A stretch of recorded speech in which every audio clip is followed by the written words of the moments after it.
Bismillahirrahmanirrahim. Assalamualaikum warahmatullahi wabarakatuh. Alhamdulillahi rabbil alamin. Nahmaduhu wa nasta'inuhu wa nastaghfiruh. Wa na'udzu billahi min sururi anfusina wa min sayyiati a'malina. May yahdihillahu fala mudilla lahu wa man yudlil fala hadiya lahu. Asyhadu an la ilaha illallah wa la syarika lah. Wa asyhadu anna Muhammadan 'abduhu wa rasuluh. Allahumma salli wa sallim wa barik ala Muhammadin wa ala alihi wa sahbihi ajma'in. Allahumma alimna ma yanfa'una wanfa'na bima 'allamtana wa zidna ilma. Teman-teman sekalian, alhamdulillahirabbil alamin. Tiada hentinya kita memuji Allah Subhanahu wa taala Rabbul alamin atas segala nikmat yang dilimpahkan kepada kita.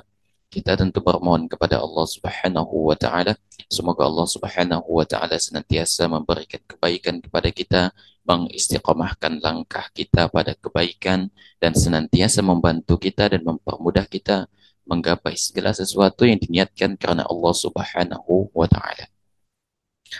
Kemudian salat dan taslim semoga senantiasa tersampaikan kepada junjungan kita, suri tauladan kita, satu-satunya manusia yang berhak untuk kita ikuti dari semua aspek kehidupannya, dan ada pahala bagi kita yang senantiasa istiqomah di atas sunnahnya, yaitu Nabi Sallallahu Alaihi Wasallam, kepada keluarga beliau, para sahabat, dan orang yang senantiasa istiqomah di atas sunnah Nabi SAW dan mengikuti beliau dengan sebaik-baiknya hingga akhir zaman. Teman-teman sekalian, insya Allah pada kesempatan ini kita akan kembali melanjutkan kajian kita dari ensiklopedia larangan dalam syariat. Dan insya Allah pada kesempatan ini kita akan masuk pada bahasan yaitu berkaitan dengan larangan menikahi seorang wanita beserta bibihnya. Ya, beserta khalatinya. Ya. Larangan menikahi seorang wanita beserta khalatinya, yaitu bibinya. Teman-teman sekalian, ya, perlu kita fahami bahwasanya syariat kita itu, ya, kalau berbicara masalah poligaminya, antum senyum-senyum gitu kan. Nah, bahwasanya Islam itu memang menghalalkan yang namanya poligami begitu. Ya, poligami, namun dengan syarat yang sangat-sangat ketat. Ya, dengan syarat yang sangat-sangat ketat.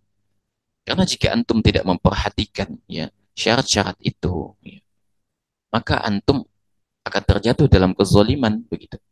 Di dalam kezoliman. Ya, antum tadi niatnya ibadah, ya, poligami niatnya ibadah, tapi karena tidak memenuhi syarat-syaratnya akhirnya antum apa? Zolim dengan istri antum begitu. Oleh karena itu memang jika antum tidak mampu untuk berlaku adil di antara para wanita, maka satu itu cukup. Satu itu cukup. Kalau memang punya kemampuan dan mampu berlaku adil, maka itu lebih lebih baik. Itu lebih baik. Teman-teman sekalian, ya meskipun di dalam agama kita poligami itu boleh, ya, tapi bukan berarti kita boleh ya, dengan sebebas-bebasnya untuk menikahi siapapun. Ada batasan-batasan yang mesti kita perhatikan. Di antaranya adalah tidak boleh menikahi seorang wanita beserta bibihnya. Ya, menyatukan ya mahram yang dekatnya gitu kan antara bibi dan keponakannya gitu kan, atau menikahi ya dua perempuan yang dua beradik sekaligus. Kan itu jalurnya itu dekat gitu loh. Itu dekat sekali. Ya, kecuali nanti kita akan jelaskan kecuali antara kita menikahi misalnya ada seorang laki-laki menikahi dua wanita sekaligus di mana dua wanita ini sepupu. Ini sudah jauh gitu kan. Bahkan kalau sepupu dengan sepupu menikah itu boleh karena mereka bukan lagi mahram begitu. Mereka bukan lagi mahram. Ya. Yang tidak boleh adalah kita menikahi dua wanita, ya kakak beradik, ya saudari, atau menikahi antara wanita dan bibihnya. Karena mereka itu dekat sekali, ya jalurnya. Itu dekat sekali. Ya.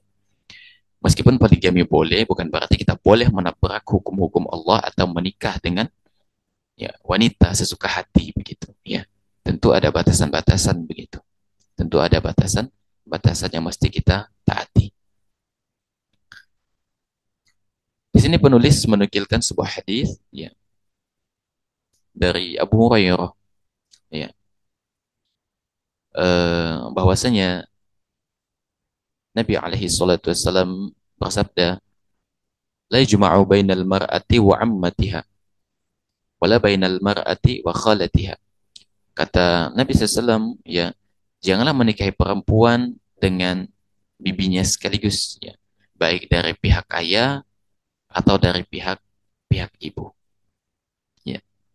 Jadi keharaman untuk menikahi dua orang sekaligus, yaitu seorang wanita dan bibinya itu berlaku, ya.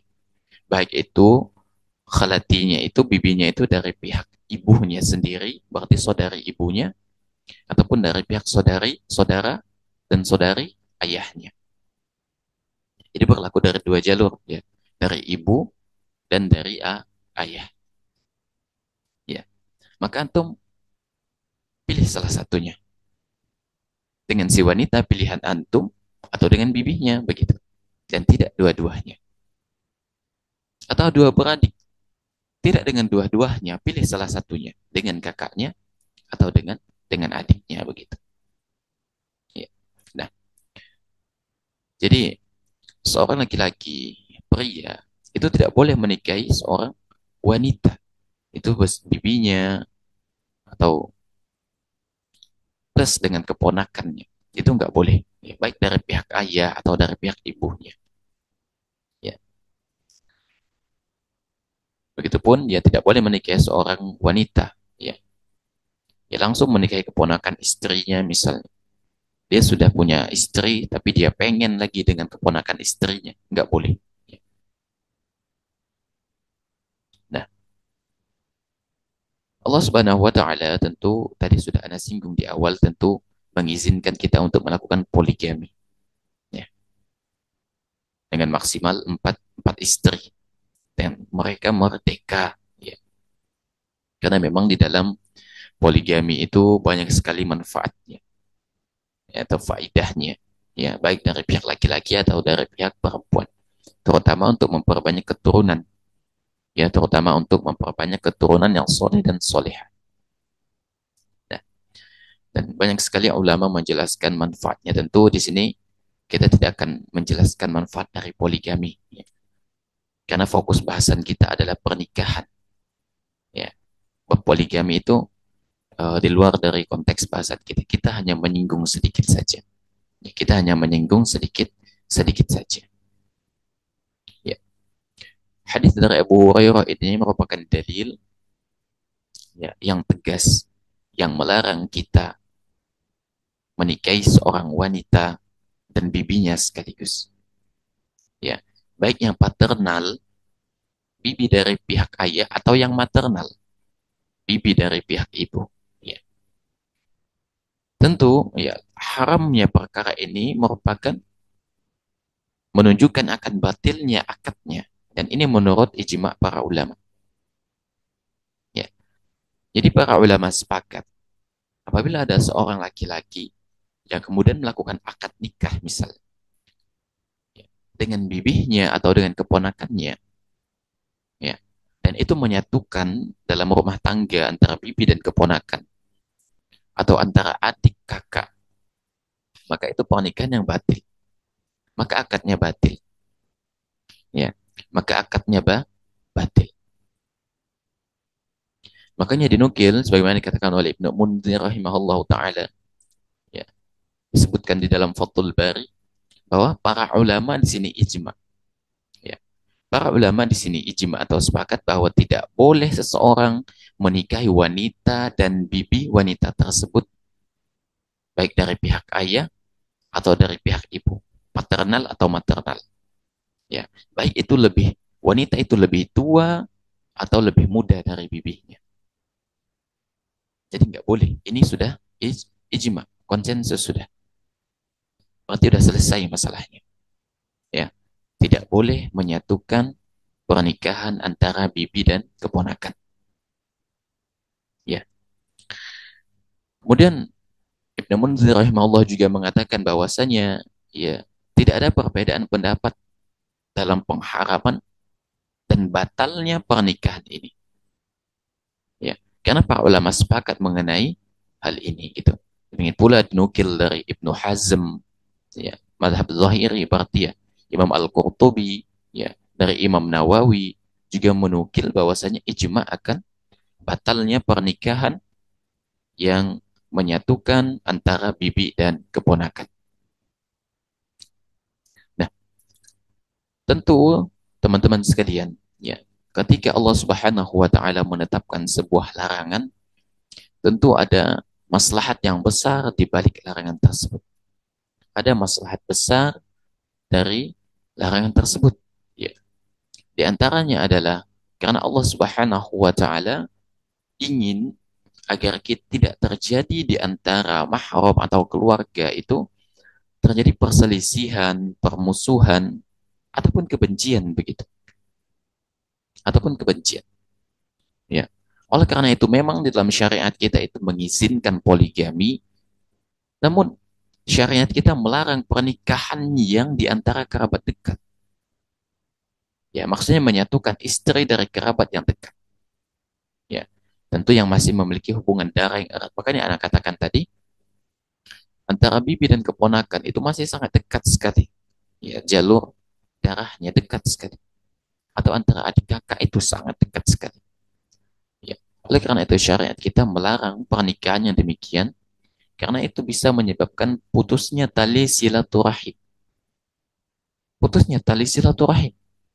Ya. Dan tentu di situ akan membuka peluang permusuhan di antara kerabat. Oleh karena itu, perlu kita fahami bahwasanya ketika di antara para istri itu, ya kalau antum poligami, maka kecemburuan mereka itu sangat besar sekali. Meskipun mereka ridho, kadang-kadang kecemburuan itu ada. Kecemburuan itu ada, begitu. Ya. Oleh karena itu, di antaranya Allah SWT juga melarang kita menikahi dua saudara perempuan sekaligus, yaitu adik kakak. Sebagaimana firman Allah Subhanahu wa taala dalam An-Nisa ayat 23. Allah Subhanahu wa taala mengatakan, "Wa anta jima'u bainal ukhtaini." Kata Allah, dan diharamkan juga menghimpun di dalam pernikahan itu dua perempuan yang bersaudara. Jadi antum pilih salah satu saja. Pilih adiknya atau pilih kakaknya. Pilih bibinya atau pilih keponakannya. Tidak untuk dua-duanya. Tidak untuk dua-duanya. Karena pertalian darah mereka sangat dekat. Dan apabila terjadi pernikahan itu, pertama antum sudah apa? Melanggar hukum Allah Subhanahu wa taala. Yang kedua, antum membuka pintu permusuhan. Jadi itu akan menjadi bumerang kemudian. Nah, ya, teman-teman sekalian, ya. Nah, jadi hadis ini sebetulnya dari Abu Hurairah itu mengkhususkan, ya, dari makna umum dari firman Allah Subhanahu wa taala. Jadi dalam An-Nisa ayat 23, Allah Subhanahu wa taala menyebutkan beberapa uh, wanita yang tidak boleh untuk kita nikahi. Namun tidak menyebutkan antara larangan menikahi keponakan dan bibihnya, ya, dan bibihnya. Jadi hadis dari Abu Hurairah ini sebetulnya adalah mengecualikan juga ikut mengkhususkan, ikut melengkapi apa yang disebutkan di dalam An-Nisa ayat 24, ya. Karena Allah Subhanahu wa taala setelah menyebutkan sederetan wanita yang haram untuk dinikahi, Allah kemudian menyebutkan wa lakum ma wara'a dzalikum. Kata Allah, dan dihalalkan bagi kamu selainnya demikian. Ayat 24-nya. Nah, hadis dari Abu Hurairah ini melengkapi apa yang telah disebutkan di dalam An-Nisa ayat 23, yang menegaskan bahwasanya tidak boleh, ini loh tambahan, juga tidak boleh menikahi seorang wanita beserta bibihnya atau menikahi seorang istri beserta keponakannya. Jadi hadis ini mengkhususkan sebagaimana apa yang disebutkan secara umum dalam An-Nisa ayat 23. Ya.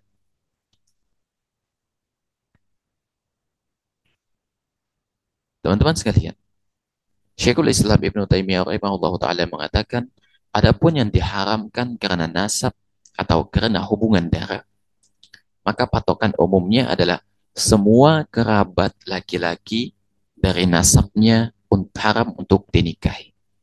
Ya, semua kerabat laki-laki dari nasabnya haram untuk dinikahi, kecuali putri dari paman-pamannya dari pihak ayah. Berarti sepupu dari pihak pihak ayah. Berarti boleh nikah sepupu ya. Atau putri dari bibi-bibinya dari pihak ayah. Ya, anak bibi. Atau putri dari bibi dari pihak ibu. Ya, atau putri dari pamannya dari pihak ibu. Empat golongan ini dihalalkan oleh Allah Subhanahu wa taala. Berarti sepupu, baik dari pihak ayah atau dari pihak ibu, ya. Nah, jadi itu boleh dinikahi. Adapun menyatukan antara keponakannya beserta bibinya itu yang tidak boleh. Itu yang tidak boleh. Teman-teman sekalian, ya. Lalu bagaimana misalnya kita menikahi dua perempuan sekaligus yang merupakan dua perempuan itu sepupu? Jawabannya adalah boleh. Jawabannya adalah boleh. Kenapa? Karena secara jalur nasab, sepupu dan sepupu itu enggak lagi masuk dalam mahram. Mereka hanya kerabat jauh saja. Mereka tidak termasuk lagi mahram. Artinya kalau ada sepupu, menikah dengan sepupu itu boleh. Itu boleh. Ya. Karena memang secara jalur nasab, mereka sudah boleh menikah. Ya. Boleh menikah. Karena bukan lagi mahram begitu. Ya. Nah, teman-teman sekalian, ya, tentu syariat ini datang tentu dengan hikmah yang luar biasa sekali. Setiap perintah Allah, setiap larangan Allah, itu hikmahnya luar biasa sekali. Ada hikmah besar di situ tentunya. Oleh karena itu, ya, semua yang Allah perintahkan pasti baik dan pasti maslahat. Ya. Dan setiap orang yang melanggar ataupun melampauinya pasti akan terjatuh di dalam kerusakan. Akan terjatuh di dalam kerusakan. Ya. Nabi alaihi salatu wasallam ketika memperbolehkan poligami, ya, karena tentu di situ ada maslahat. Jadi di situ ada beberapa wanita yang berhimpun menjadi istri seorang laki-laki. Ya, maka tidak jarang terjadi permusuhan ataupun kebencian di antara mereka. Yang menjadi ilatnya itu adalah kecemburuan. Ya, nanti wanita istri pertama nanti dikasih rumah, dikasih kendaraan. Istri kedua tuh minta disetarakan, minta yang sama gitu. Ya, maka sering terjadi pertengkaran, cekcok gitu. Makanya Nabi SAW melarang, ya, poligami di antara kerabat dekat. Ya, karena di sini berpeluang terjadi permusuhan yang merusak hubungan kerabat dekat begitu. Ya, oleh karena itu Nabi SAW juga melarang kita menikahi wanita yang dua bersaudara, adik kakak. Ya, nggak boleh juga, gitu kan?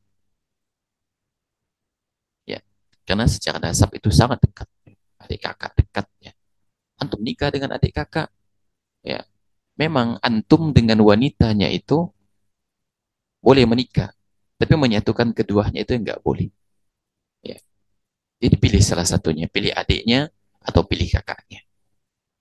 Jadi sekali lagi, hadis dari Abu Hurairah ini merupakan pengkhususan dan tambahan sebagaimana yang disebutkan dalam Quran surah An-Nisa ayat 23. Itu tambahan. Nah, teman-teman sekalian, jadi itu yang perlu kita perhatikan. Jangan sampai karena kita terdorong, ya, syahwat, terdorong nafsu, terdorong keinginan untuk Apa saja motifnya membuat kita kemudian menabrak hukum-hukum Allah Subhanahu wa taala. Ya. Semoga Allah Subhanahu wa taala memberikan taufik dan hidayahnya kepada kita semua. Nah,